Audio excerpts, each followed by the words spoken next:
नमस्कार साथियों, welcome to UPSC way. Daily current affairs की सीरीज़ में आज है 2 जून 2021। आज से संबंधित जो भी करंट अफेयर्स हैं उसे हम आज इस वीडियो में डिस्कस करेंगे। तो चलिए शुरू करते हैं। पहला प्रश्न है, दुनिया का पहला नैनो यूरिया लिक्विड किस कंपनी ने विकसित किया है? तो इसे विकसित किया है इफ़को ने। इसका ए ऑप्शन सही है। इफ़को भारतीय कंपनी है जिसकी फुल फॉर्म है Indian farmer fertiliser corporation limited. इसका हेडक्वार्टर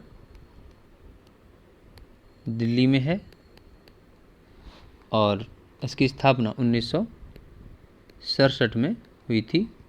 इसके चेयरमैन BS नकई हैं। ठीक है, इससे हमें इतनी जानकारी मिलती है। और नैनो यूरिया लिक्विड के बारे में जान लेते हैं। ये नैनो यूरिया लिक्विड है, आप चित्र में देख सकते हैं, world's first nano urea for farmers. तो यहाँ पर दुनिया भर के किसानों के लिए दुनिया का पहला nano urea liquid Indian farmers fertiliser corporated limited IFFCO, ठीक है, इसके द्वारा 31 मई 2021 को प्रस्तुत किया गया है। इफ़को के अनुसार नैनो यूरिया लिक्विड को इसके वैज्ञानिकों और इंजीनियरों द्वारा कई वर्षों के शोध के बाद स्वदेशी तकनीक के माध्यम से विकसित किया गया है, जिसे nano biotechnology research centre Kalol में आत्मनिर्भर भारत और आत्मनिर्भर कृषि के अनुरूप विकसित किया गया था। इफ़को के अनुसार भूमिगत जल की गुणवत्ता पर भी इस नैनो यूरिया लिक्विड का सकारात्मक प्रभाव पड़ेगा, जो जलवायु परिवर्तन और सतत विकास पर प्रभाव के साथ ग्लोबल वार्मिंग में कमी के लिए बहुत महत्वपूर्ण है। इस नैनो यूरिया लिक्विड की शुरुआत काफ़ी महत्वपूर्ण है, क्योंकि किसानों द्वारा इसका उपयोग मिट्टी में यूरिया के अतिरिक्त उपयोग को कम करके संतुलित पोषण कार्यक्रम को बढ़ावा देगा। तो इस प्रश्न से इतनी जानकारी मिलती है। अगले प्रश्न पर चलते हैं। Question number 2, the state of ransomware 2021 report किस एजेंसी ने प्रकाशित की है? तो यहाँ ये ऑप्शंस हैं, US national security agency, Sophos, रूसी cyber security agency, Japan cyber security agency. तो इसका सही उत्तर है बी, सोफोस। सोफोस एक ब्रिटेन की कंपनी है, IT कंपनी। इसके बारे में जान लेते हैं, इस रिपोर्ट के बारे में। वैश्विक साइबर सुरक्षा फर्म सोफोस ने स्टेट ऑफ रैंसमवेयर 2021 रिपोर्ट प्रकाशित की है। रैंसमवेयर हमलों के लिए शीर्ष 30 देशों की सूची में भारत शीर्ष पर है। इस रिपोर्ट के मुताबिक पिछले 12 महीनों में 68% भारतीय संगठन रैंसमवेयर से प्रभावित हुए थे और भारत की कंपनियों के लगभग 75% कंपनियों का 68% कंपनियां प्रभावित हुई थीं और 75% कंपनियों का 4% डेटा ही पूरा वापस मिला है। तो ये रैंसमवेयर खतरनाक हैकिंग वायरस होते हैं जो डाल देते हैं। अगला क्वेश्चन है, निम्नलिखित में से गोवा सरकार ने नीति आयोग की तर्ज पर किस संस्था या बोर्ड की स्थापना की है? आपके ऑप्शन है A GITI, B GIFT, C SIT Goa, D GIIT। तो इसका सही उत्तर है B GIFT। अब इसके बारे में जान लेते हैं। Goa institution for future transformation. Goa सरकार ने नीति आयोग की तर्ज पर गिफ्ट की स्थापना की है। गिफ्ट नीति आयोग की तर्ज पर काम करेगा। यह नीति निर्माण और इसके कार्यान्वयन पर सरकार की सहायता, सलाह और मार्गदर्शन करेगा। यह सतत विकास लक्ष्यों की निगरानी और कई विकास योजनाओं, कार्यक्रमों और योजनाओं के मूल्यांकन में भी मदद करेगा। GIFT गिफ्ट को पहले state institution for transforming Goa SIT Goa के रूप में नामित किया गया था। बाकी गोवा के बारे में थोड़ी बहुत जानकारी यह है कि गोवा के मुख्यमंत्री प्रमोद सावंत हैं, गोवा के गवर्नर भगत सिंह कोश्यारी हैं, गोवा की राजधानी पणजी है।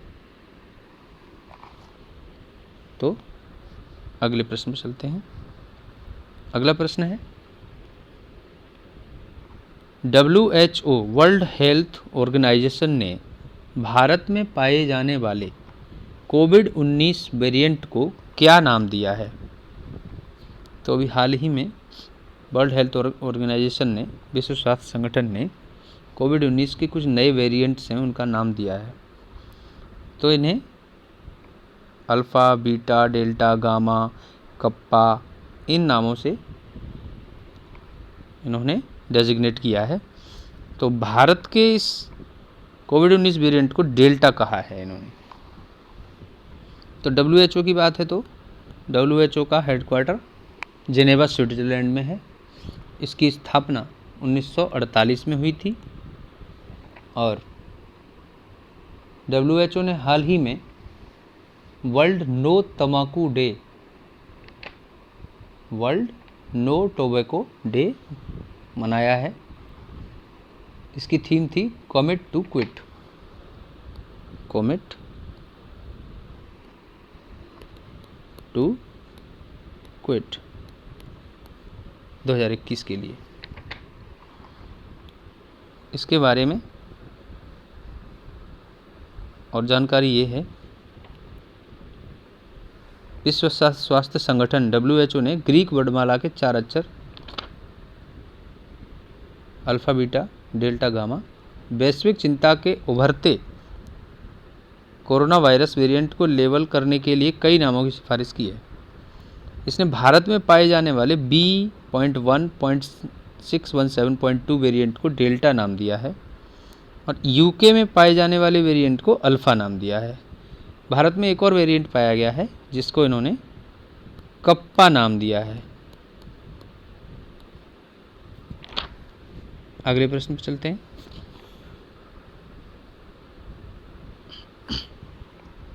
क्वेश्चन नंबर 5, हाल ही में किस राज्य की सरकार ने मंदिर कर्मियों को वित्तीय सहायता देने की घोषणा की है? तो यह तमिलनाडु ने की है। तमिलनाडु सरकार मंदिर कर्मियों को 4,000 रुपये और 10 किलो चावल प्रति माह देगा। तो यह तमिलनाडु की स्थापना 1956 में हुई थी। इसकी राजधानी चेन्नई है और यहाँ के मुख्यमंत्री M.K. स्टालिन हैं। यहाँ के राज्यपाल बनवारीलाल पुरोहित हैं और यह मुख्य रूप से मीनाक्षी मंदिर जो कि द्रविड़ शैली में बने हुए हैं, पंबन द्वीप और मरीना बीच आदि के लिए प्रसिद्ध है। नेक्स्ट क्वेश्चन है, हाल ही में किस देश के पूर्व प्रधानमंत्री पॉप स्लूटर का निधन हुआ है? तो इसका उत्तर है डेनमार्क। डेनमार्क के प्राइम मिनिस्टर पॉप स्लूटर का निधन हुआ है।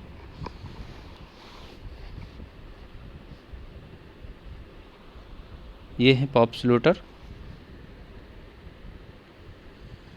तो पॉप स्लूटर जो हैं वो 1982 से 1993 तक प्रधानमंत्री रहे। डेनमार्क के 22वें प्राइम मिनिस्टर थे और डेनमार्क उत्तरी यूरोप में स्थित एक देश है। इसकी भूसीमा केवल जर्मनी से मिलती है। यहाँ की राजधानी कोपेनहेगन है और यहाँ की मुद्रा डेनिश क्रोन है। कोपेनहेगन दुनिया में दूसरा सबसे अधिक उपयुक्त रहने योग्य शहर है। अगले प्रश्न पर चलते हैं। हाल ही में किस कंपनी ने 3 बिलियन अमेरिकी डॉलर का अब तक का सबसे बड़ा IPO लाने की योजना बनाई है? तो ये योजना पेटीएम ने बनाई है। पेटीएम भारत की कंपनी है और इसके फाउंडर और CEO मिस्टर विजय शेखर शर्मा है। 2009 में इसे फाउंड किया गया था और इसका हेडक्वार्टर नोएडा में है। अगले प्रश्न पर चलते हैं। अगला प्रश्न है, हाल ही में तंबाकू नियंत्रण में प्रयासों के लिए WHO ने किसे सम्मानित किया है? तो विश्व स्वास्थ्य संगठन ने तंबाकू नियंत्रण के लिए डॉक्टर हर्षवर्धन सिंह को सम्मानित किया है, जो कि हमारे स्वास्थ्य मंत्री हैं। अगला प्रश्न है, हाल ही में बी श्याम को किस देश में भारत का राजदूत नियुक्त किया गया है? तो बी श्याम को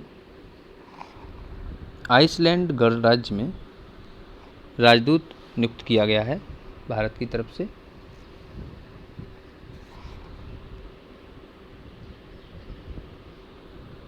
तो ये है मिस्टर बी श्याम, जो भारत के IFS अधिकारी हैं। इन्हें आइसलैंड गणराज्य में भारत की तरफ से राजदूत नियुक्त किया गया है। आइसलैंड गणराज्य ये मैप पे आप देख सकते हैं, उत्तरी पश्चिमी यूरोप में स्थित एक देश है। यहाँ की राजधानी रेकवाजिक है, रेकजाविक। संयुक्त राष्ट्र के जीवन गुणवत्ता सूचकांक के आधार पर यह विश्व का सबसे अधिक उपयुक्त रहने योग्य देश है। यहाँ के प्रधानमंत्री जीर हिल्मर हार्डे हैं। अगले प्रश्न पर चलते हैं।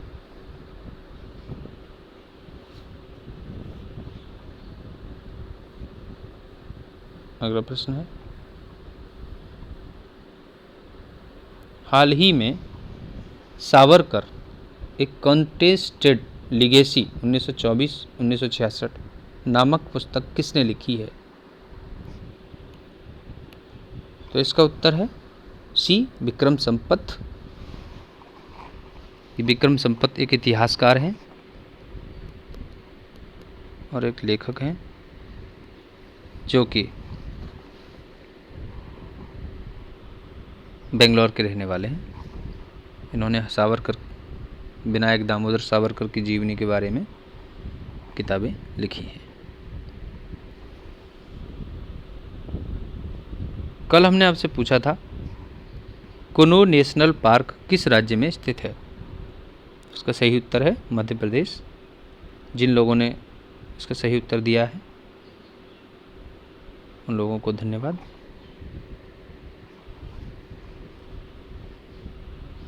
अगर आपको हमारा यह वीडियो अच्छा लगा है तो प्लीज़ इसे लाइक करें, शेयर करें और चैनल को सब्सक्राइब करें। Thanks for watching.